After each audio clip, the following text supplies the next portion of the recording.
Pemerintah Provinsi Jawa Timur sejak tahun 2012 sampai tahun 2016 dan tahun 2019 telah menempatkan warga transmigran sebanyak 900 kepala keluarga.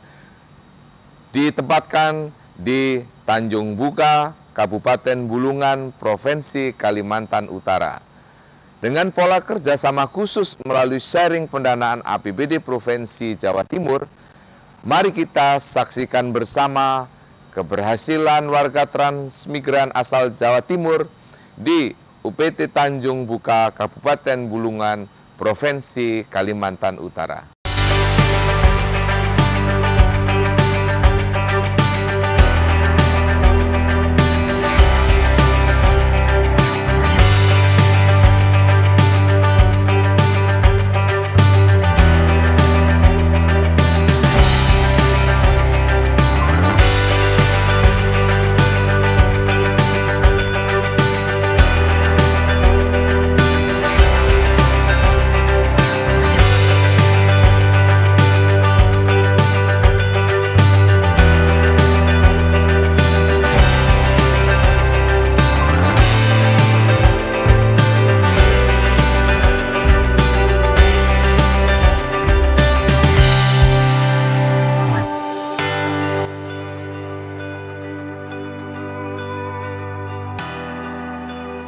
Nggak sengaja sih, pas saya kebetulan ngopi itu ngumpul-ngumpul sama temen, tiba-tiba ada seseorang pakai baju kayak dinas itu, namanya Pak Toto.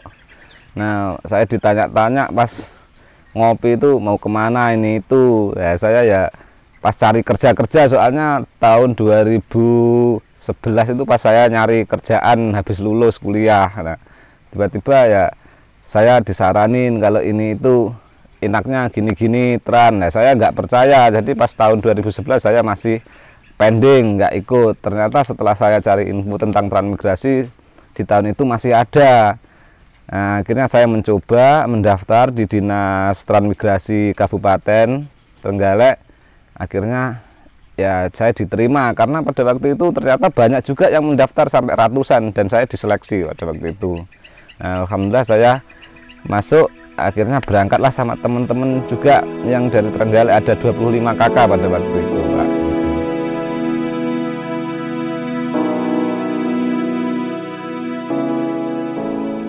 Ya nggak munafik untuk yang latar belakangi saya transmigrasi karena nggak ada uang. Pertama, karena saya nikah itu kan nggak ada kerjaan sama sekali, nggak ada untuk beli susu anak, terus semakin sempitnya lapangan kerjaan di Jawa, jadi saya bingung ke sana kemari mondar-mandir cari kerjaan tuh susah. Nah, dari browsing-browsing di internet tuh bahwa di lokasi yang baru memang betul juga di sana banyak kesempatan, peluang-peluang itu sangat besar. Nah, terbukti begitu nyampe di Kalimantan Utara, pada waktu itu masih ikut Kaltim di Bulungan sini. Nah, di tahun 2015 kalau enggak 14 itu udah menjadi Kaltara. Di sini banyak banget program-program pemerintah yang membutuhkan tenaga, termasuk pada waktu itu saya masih kuli bangunan tapi nilainya tinggi dan saya melamar di sana gampang diterima. Jadi lebih apa ya, lebih banyaklah peluang-peluang untuk mencari uang daripada di Jawa itu.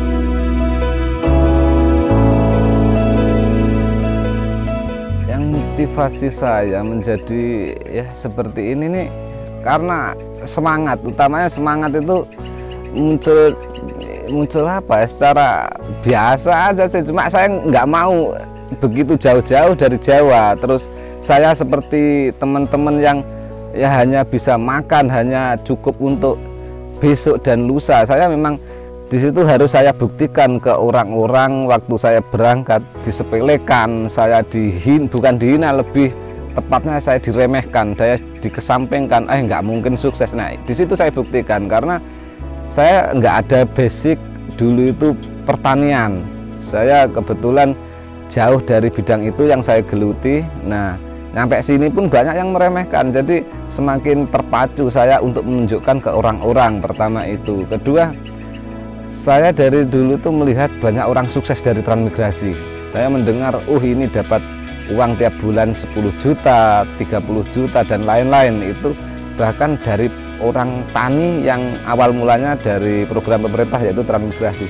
Dari itu saya mulai berpikir menciptakan peluang-peluang yang di Kaltara itu belum ada, terus ya mencari peluang di pasar-pasar juga, karena kebetulan saya sebagai pelaku pedagang menjual buah-buahan sampai Kaltim termasuk Kaltara, dan pernah sih ke Jawa, cuma nggak sempat lama karena kalah persaingan. Tapi di situ setidaknya saya mencoba berani hal-hal baru di dunia perdagangan.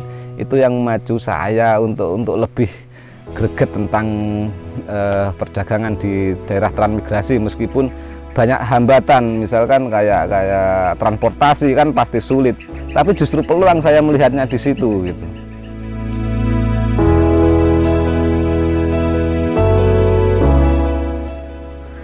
Kalau lamanya mungkin kurang lebih 7 tahun sampai 8 tahun ini berjalan. 8 tahun berjalan 2013.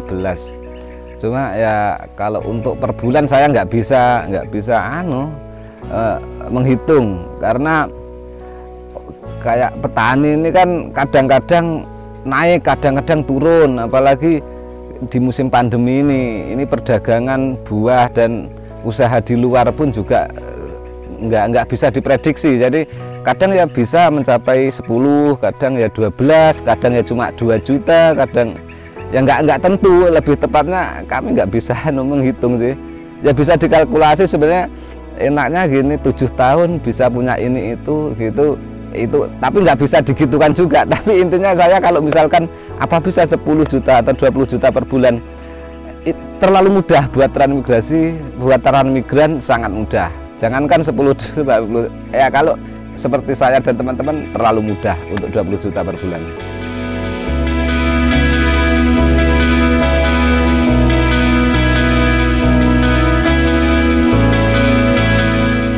Jenis transmigran umum berhak mendapat bantuan perbekalan, angkutan, penempatan di lokasi transmigrasi, kemudian mendapat bantuan rumah tempat tinggal, lahan usaha, lahan pekarangan yang semuanya sertifikat hak milik, kemudian mendapat bantuan sarana produksi, satu pangan dalam waktu tertentu, serta mendapat bantuan untuk pelatihan. Di beberapa tempat juga mendapat bantuan permodalan sesuai dengan kemampuan daerah masing-masing.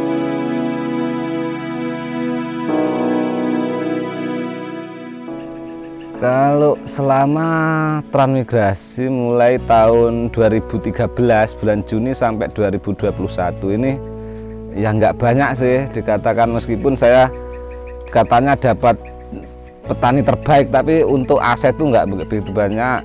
Cuma yang lumayan tuh tanah aja, tanah ada di kota, terus ada mobil tuh ada 2 lah, cuma saya sewakan ya untuk cari tambahan-tambahan. Terus untuk pulang ke Jawa itu hampir tiap tahun, kadang setahun 3 kali 2 kali, tapi pakai pesawat bukan pakai mobil, karena mobilnya untuk cari uang aja. Ya apa ya, itu yang saya nggak suka kemewahan, jadi saya belinya cuma tanah, yang suka saya beli tanah gitu terus. Untuk rencana sih buat kos-kosan nanti di Kalimantan, dan rencana di Jawa buat rumah sama kos-kosan juga.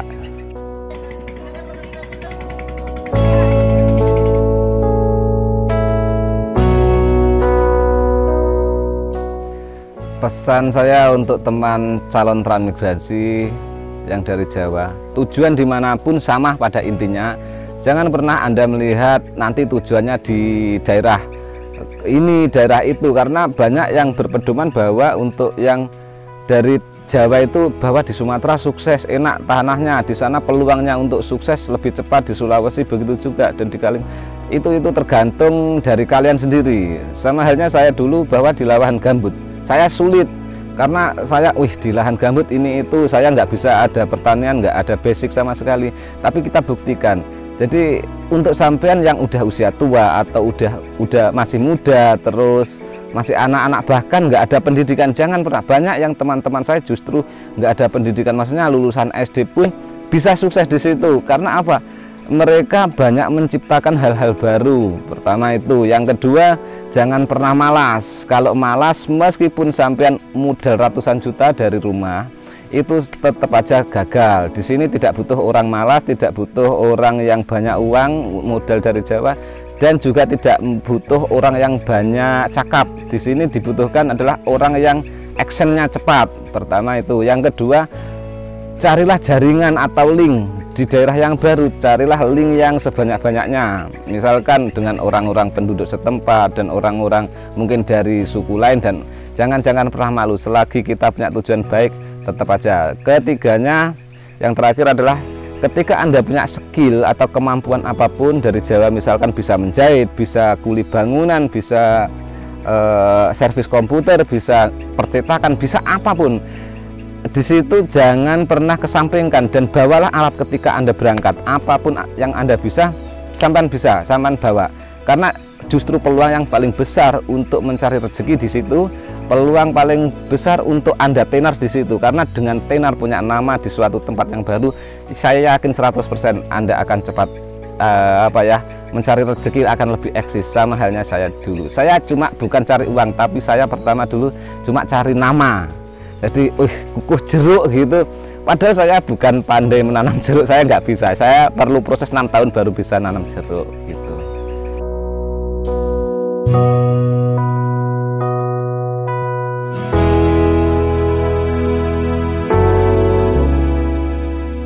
Transmigrasi terbukti mampu mendorong terbentuknya pusat-pusat perekonomian dan pertumbuhan ekonomi baru, serta mendukung terbentuknya pusat pemerintahan baru.